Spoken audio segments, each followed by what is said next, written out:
What's going on, people? Today we're breaking down the first episode of My Hero Academia Season 6, in which President Mike beats up a 100-year-old man and the war between heroes and villains finally begins. Throughout this video, I'll be explaining why this war is even happening in the first place, the reason all the heroes are in separate locations, and a couple small differences between the anime and manga. Just before we get into it though, if you want me to continue doing breakdowns for this season, then do let me know in the comments down below, and of course subscribe so you don't miss future videos like this. Okay, so although the new episode did begin with a brief recap of Season 5, I thought I'd do a quick recap of my own just in case you didn't fully understand what was going on. For a start, last season the League of Villains faced off against another villain group called the Liberation Army, and after Shigaraki defeated them, the two organizations merged into one. This new villain group is called the Paranormal Liberation Front, and they have Gigantomachia, nomus, and over 100,000 soldiers working for them, including some pro-heroes. One of the heroes serving them is Hawks, who's been undercover trying to find out information, and he discovered that the villains plan to destroy everything in 4 months. In response, he gave Endeavour a coded message to warn about the upcoming attack, while the Hero Commission tried to prepare students for war by forcing everyone to do internships. As the kids then got stronger over the winter break, the police tried to discover more clues about the villains by interrogating Kurogiri. As it turns out, Kurogiri is a highly advanced Nomu made from the corpse of Aizawa's dead best friend, and thanks to the power of friendship, Eraserhead briefly got him to talk. In particular, he gave them a clue about a hospital, with that info then being passed to the Hero Commission, who used coded language to pass it on to Hawks. Following that, the Season 6 premiere shows us how Hawks was able to work out the exact hospital Kurogiri was referring to, and essentially it all comes down to Twice. In the beginning of this scene, Twice goes to him for advice about the Paranormal Liberation Front's ideology, because as one of the figureheads of the group, it's something that certain members are expecting him to know. During one of their previous meetings, he already mentioned that he found the ideas confusing, and it's why we get this exposition from Hawks where he explains literally everything. To begin, we learn that the entire organization is split into 4 different regiments, which are each led by the 9 lieutenants. These lieutenants then have helpers who are in charge of the different bases across Japan, meaning the villains are rarely ever all in the same place. That'll be important later, as it's a big factor in why the heroes have to split up, but before we get to that, the liberation ideology believes that all humans should be free to use their quirks, instead of the current system where only one group has that privilege. To make these beliefs more mainstream, the plan is that in 4 months' time they'll launch a simultaneous attack on all Japan's major cities, which will pretty much destroy society's faith in heroes. Back in the pro-hero arc, we saw how much trouble Endeavour had trying to take down one high-end Nomu, so you can imagine how bad things would be if multiple cities were being attacked at the same time by the high-ends, the villains, and the liberation soldiers. The most likely outcome is that countless heroes would die, and during the chaos, Trumpet and Redestra would be able to spread their ideology. As the leader of a political party and the CEO of a company that makes support items, they distribute weapons to the population and urge civilians to rise up, creating a lawless society that doesn't need heroes. Hawks was able to gain this intel since he was specially trained by the Commission from a young age, giving him the skills needed to earn the trust of various liberation soldiers, including Twice himself. As the scene continues, we see a previous moment between the two in which Hawks was teaching him about the Liberation Army, and it's here when we get the big reveal. At that stage in the timeline, the number 2 hero still hadn't gotten to meet Shigaraki, and Twice confesses it's because he's undergoing a 4-month operation in the Kyoto mountains. When Hawks then combined the info about Kyoto with the hint from Shirakumo, he was able to work out that Jakku Hospital is where they needed to target, and pretty soon the police sent someone there undercover. As a side note, the name Jakku is a direct reference to the planet where Rey grew up in Star Wars, which shouldn't be surprising considering that the author of My Hero is a well-known Star Wars fanboy. Anyway, flashing forward by a month, the heroes have now put together an intricate plan to take down the Paranormal Liberation Front, involving all of the UA students. Originally, Class 1A had no idea they were being sent into a war zone like this, because at first they were told it was just an expedition related to their work studies. However, by this point it's pretty clear they do now have some idea of what they're up against, as Deku and the rest of them seem to understand the scale of the operation. With that said, it's time to break down what's happening in each specific location, and the best place to start is Jakku Hospital itself. As we established, this is the place where Shigaraki is currently recovering, and the hospital was founded by All For One's right-hand man, Dr. Garaki. The surname Garaki is clearly derived from the name Shigaraki, which in case you didn't know is AFO's real last name in addition to being Tomura's adopted name. One intriguing detail about this character is that he isn't just the founder of the hospital, but he's also established several orphanages, nurseries, and care homes, giving him a steady supply of young and old people to conduct experiments on. In fact, in chapter 186 of the manga, we saw that one of his nurseries was called Hidamari Kindergarten, and it's where he stored the high-end Nomu that fought against Endeavour.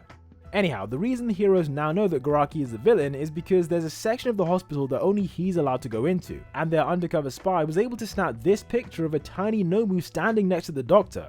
That's why a whole group of top heroes have arrived in Jakku to capture the doctor, such as Wash, Aizawa, Endeavour, Rocklock, and tons of other extras like Manual and the Pussycats. The main obstacle they were facing is that they need to arrest the doctor in a way that doesn't alert the other villains, and so to accomplish this, the plan is to take down the entire Liberation Army all at the same time, including their HQ, which is 50 miles away from Jakku.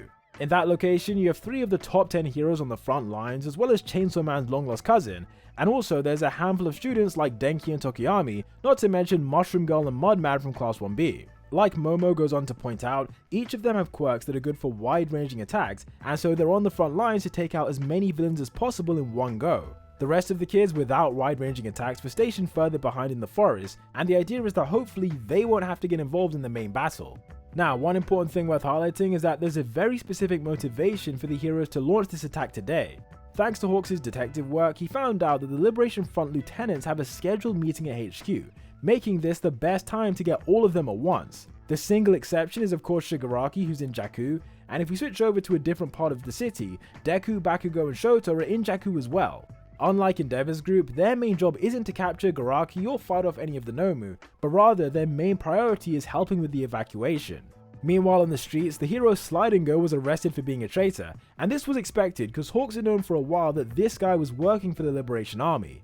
Back inside the hospital, Endeavour and the gang then march in to confront Garaki, with the doctor shitting himself once he sees the #1 hero. The anime then briefly flashes over to a completely anime original scene that takes place outside Natsuo's house, in which Fuyumi tells him that she received a call from their dad. Basically, what happened is that Endeavour called her up to say that he wouldn't be able to speak to them for a while because of work, and they both quickly realize that something big must be going on. Natsuo remarks that he hopes things don't turn out like they did in the Pro Hero arc, because despite Endeavour winning the battle in the end, he did have a very hard time not dying. Switching back to the hospital again, as Garaki tries to run, Aizawa easily trips him up with the binding cloth, and uses Erasure to reveal the old man does actually have a quirk. On the government registry, the doctor was officially listed as being quirkless, but here we can see that he instantly aged up when hit by Erasure, indicating that his true power is one that slows down the aging process. Once it got erased by Aizawa, his true appearance was revealed to everyone, and in the manga it was confirmed later on that he's at least 120 years old. As Garaki then struggles to crawl away, Detective Tsukauchi speculates that this anti-aging quirk is the same one All For One's been using to survive since the first generation. This is a solid theory considering that the villains have demonstrated the potential to replicate quirks, such as the super regeneration that seems to be possessed by every black Nomu. In this moment, President Mike then slaps the doctor as revenge for what he did to Shirakumo, and while questioning him, some of the other pro heroes start to evacuate the hospital. One small piece of trivia is that this guy here is Takashita, otherwise known as the hero who used to go to school with Gentle Criminal. As we saw in Gentle's backstory, the two of them used to be in the same class, but as they got older, Takashita completely forgot who Gentle was, triggering him so badly that he became a villain so that his name could be remembered by future generations. In any case, with Aizawa capturing Garaki, the anime then takes us to police headquarters, which is acting like a control center to coordinate this whole operation. This scene is another anime original moment, and it's these police officers who mention what Mirko is up to. The impatient number 5 hero surged ahead of everyone else to enter the hospital morgue, which is the only way to access Garaki's secret area. Leaping through the hallway like a rabbit, she's then confronted by a horde of mid-level Nomu, and this is when we get the big reveal of the episode. As it turns out, the Dr. Garaki they arrested was actually a clone made from twice his quirk, and the real version of the Doctor has been inside his secret lab the entire time. Although it wasn't explicitly made clear in the anime version, in the manga there were TV screens inside this lab showing him everything that had been happening, and it's why in response he sent Nomus to stall the heroes. Out of nowhere, a giant whale with a similar quirk to Gang Orca then bursts out of the ground, and inside its mouth is another Nomu that has muscly tentacle arms with drills on the end. These two were sent to destroy the fake Dr. Garaki, presumably so that the heroes don't capture him, and before the clone melts away, he makes the observation that Erasure wasn't able to destroy the double. Ordinarily, you might expect that because Aizawa can erase quirks, he should be able to erase a clone, but in reality it just treats the clones like actual people.